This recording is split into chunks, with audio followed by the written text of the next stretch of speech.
ಅಯೋಧ್ಯೆಯ ರಾಮ ಮಂದಿರದಲ್ಲಿ ಆಗಿರುವ 2,000 ಕೋಟಿ ರೂಪಾಯಿನಷ್ಟು ದೊಡ್ಡ ಹಗರಣದ ಹಿನ್ನೆಲೆಯಲ್ಲಿ ಅಲ್ಲಿನ ಟ್ರಸ್ಟ್ ಅನ್ನು ತಕ್ಷಣ ಬರ್ಖಾಸ್ತುಗೊಳಿಸಬೇಕು. ಭಕ್ತರ ನಂಬಿಕೆಗೆ ತೊಂದರೆ ಆಗದಂತೆ ನರೇಂದ್ರ ಮೋದಿ ಸರ್ಕಾರ ಕ್ರಮ ಕೈಗೊಳ್ಳಬೇಕು ಎಂದು ಕೆಪಿಸಿಸಿ ಪ್ರಚಾರ ಸಮಿತಿಯ ರಾಜ್ಯಾಧ್ಯಕ್ಷ ವಿನಯ್ ಕುಮಾರ್ ಸೊರಕೆ ಅವರು ಆಗ್ರಹಿಸಿದ್ದಾರೆ.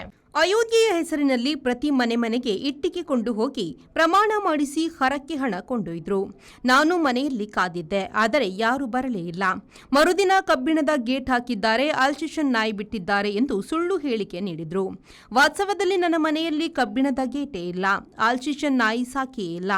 ಅದಿರಲಿ, ರಾಮ ಮಂದಿರದ ನಿರ್ಮಾಣ ಕಲ್ಲಿನಿಂದಾಯಿತು, ಇಟ್ಟಿಗೆಯಿಂದಲ್ಲ. ಆದರೆ ನನ್ನ ಪ್ರಶ್ನೆ ಇರುವುದು, ಇಟ್ಟಿಗೆ ಎಲ್ಲಿ ಹೋಯಿತು, ಭಕ್ತರಿಂದ ಸಂಗ್ರಹಿಸಿದ ಹಣ ಎಲ್ಲಿಗೆ ಹೋಯಿತು ಎಂದು ಪ್ರಶ್ನಿಸಿದ ಅವರು, 2,000 ಕೋಟಿ ರೂಪಾಯಿ ಹಗರಣ ಆಗಿರುವ ಈ ಹೊತ್ತಲ್ಲಿ ಇಡಿ, ಸಿಬಿಐ ಎಲ್ಲಿ ಮಲಗಿದೆ ಎಂದು ಪ್ರಶ್ನಿಸಿದರು.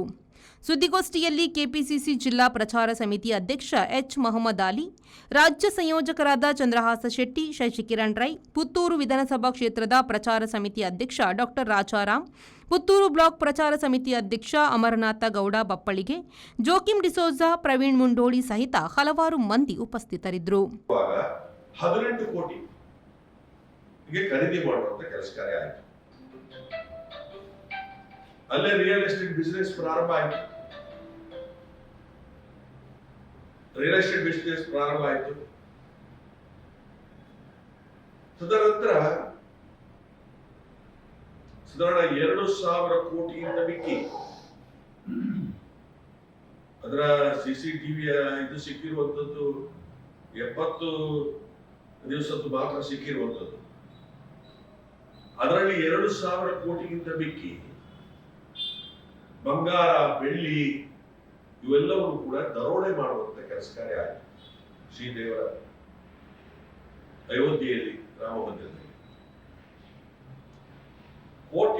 ಕೋಟ್ಯಾಂತರ ಜನ ರಾಮದೇವರನ್ನ ಭಕ್ತಿ ಮತ್ತು ಶ್ರದ್ಧೆ ಮತ್ತು ಭಾವನೆಗಳ ಮುಖಾಂತರ ಎಷ್ಟೋ ವರ್ಷಗಳಿಂದ ಪೂಜೆ ಮಾಡ್ತಾ ಇದ್ದಾರೆ.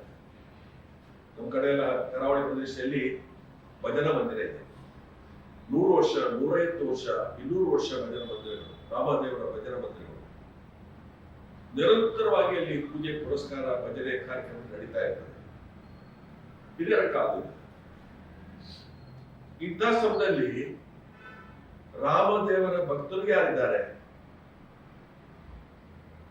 ಅವರ ಭಕ್ತಿ ಮತ್ತು ಶ್ರದ್ಧೆ ಮತ್ತು ಭಾವನೆಗಳಿಗೆ